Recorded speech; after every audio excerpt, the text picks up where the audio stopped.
안녕하세요. 주식 분석가 달수입니다.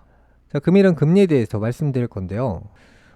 우선 2004년도 이후부터 금리 1에서 5.25%대까지 금리 인상을 했죠. 금리 인상을 했을 때 2004년도부터 시장이 굉장히 좋았습니다. 금리 1에서 5%대까지 인상하는 과정에서 시장은 굉장히 좋았단 말이죠. 2008년도에 금융위기가 왔잖아요. 금리 인하를 하면서 금리 인하를 했다는 것은 은행의 위기가 왔고 해고에 대한 위기가 왔고 기업에 대한 위기가 왔다고 정부에서 인정을 하게 되면 그때부터는 이제 금리 인하를 한단 말이죠. 그러니까 모든 것이 망하고 나서 금리 인하를 시작해요. 그러니까 미국 같은 경우는 금일 금리 동결을 했잖아요. 그러면서 이제 시장이 잠깐 흔들렸단 말이죠. 미국 시장이. 그래서 실제로 이제 금리 동결을 했다는 것은 미국이 굉장히 큰 위기가 왔다고 인정을 하는 분위기고요. 만약에 이제 금리 인하까지 실행을 했을 때 이 시장은 무너지게 돼 있거든요. 왜냐면 2008년도도 그랬고 2018년도, 2019년도 인근 요때도 그랬습니다. 이렇게 보시면 2018년도 19년도 사이에 보시면 시장이 굉장히 나빴습니다. 시장이 폭락을 했는데 금리 인하를 하는 과정 속에서 시장이 빠졌단 말이죠.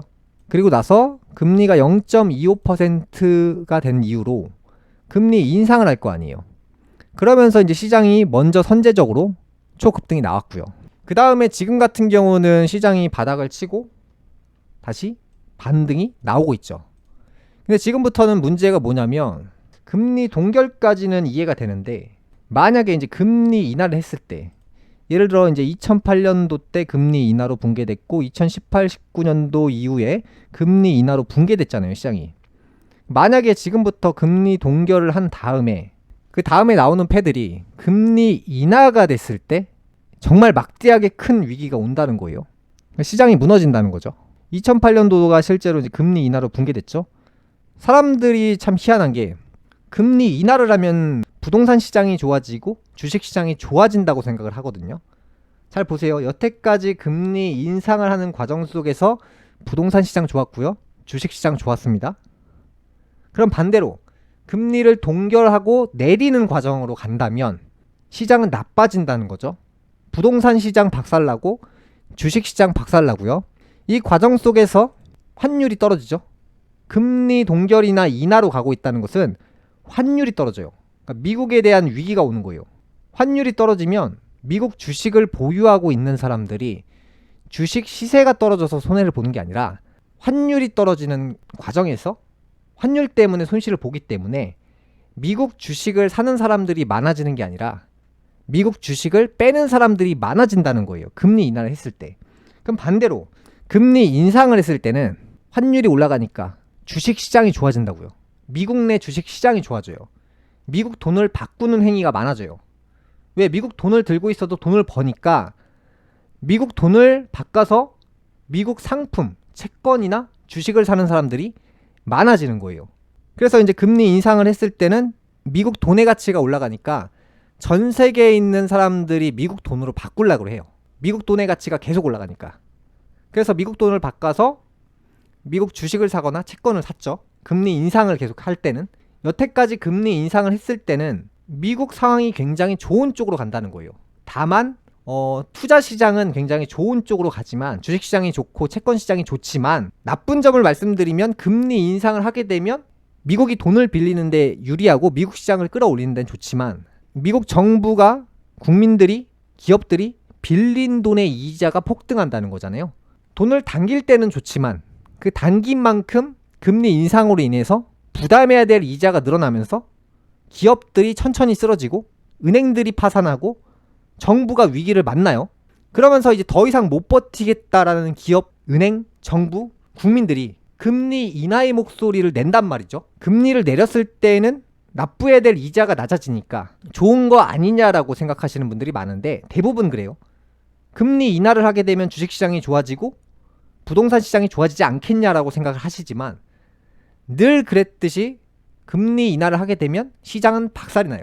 왜? 금리 인하를 한다는 것은 선제적 조치가 아니라 기업들이 넘어지고 정부가 어려워지고 사람들이 파산하면서 연체율이 올라가고 은행들이 파산하고 이 과정을 전부 다 관찰한 뒤에 금리 인하를 하는 거기 때문에 금리 동결이나 인하는 내부적인 상황이 엉망진창이 됐을 때 쓰는 패기 때문에 그때 가서 인하를 한 걸 보고 뭐 투자에 활용한다 이게 아닌 거예요. 산불이 다 나고 나서 소방차가 와서 불을 끄듯이 정부도 금리 동결이나 인하를 쓰고 있다는 것은 내부적인 상황이 개판이 됐을 때 씁니다. 그래서 1차적으로 지금 의심되는 상황이 금리 동결을 했다는 거, 이게 지금 미국이 굉장히 어렵다는 것을 보여주고 있는 거예요. 근데 만약에 다음이나 다다음에 금리 인하패를 쓴다, 그러면 망하는 곳이 한둘이 아니다, 이렇게 이해하시면 됩니다. 그래서 제가 보기에는 삼성전자, 테슬라, 에코프로, 엔비디아 이런 주식을 다 같이 지금 들고 있잖아요, 전 세계인들이. 근데 항상 레파토리가 그래요.